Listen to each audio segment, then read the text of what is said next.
کریں گے۔ یہ سوالات بھی ہوئے ہیں قائد اعظم علیہ رحمہ سے، یہ پوچھا گیا کہ آپ بتائیے گا کہ آپ کہتے ہیں کہ آپ نے جو ہے وہ ملک الگ جو ہے وہ پاکستان بنانا ہے، تو جب آپ نے الگ مسلمانوں کے لیے الگ پاکستان ملک بنانا ہے تو پھر ظاہر ہے کہ آپ کی پالیسی کیا ہوگی، آپ کا دستور کیا ہوگا، آپ کے داخلی خارجی معاملات جو ہیں وہ آپ کیسے چلائیں گے۔ تو آپ نے ایک ہی بات کہی تھی، کہا تھا ہمیں ضرورت ہی نہیں ہے کہ دستور کی 1400 سال پہلے ہمارے آقا ہمیں یہ دستور عطا فرما کے گئے ہیں، وہ تو عطا فرما گئے، اب تو ہم نے حد بندی کرنی ہے،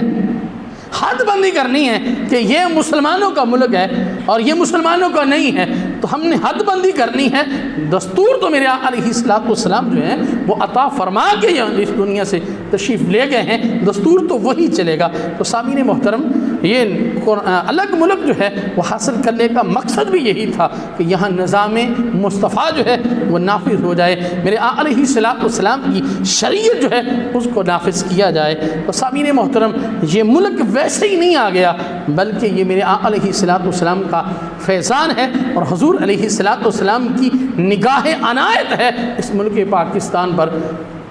حضرت خواجہ قمر الدین سیالوی رحمۃ اللہ تعالیٰ علیہ،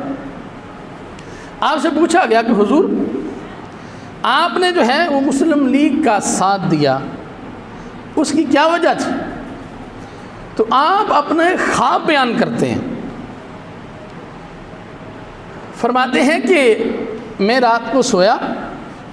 رات کو جب سویا تو میں نے خواب دیکھا۔ خواب کیا دیکھتا ہوں؟ بہت بڑا مجمع ہے، اور مجمع جو ہے اس کے سامنے جو ہے ایک بہت بڑا سٹیج جو ہے وہ لگا ہوا ہے،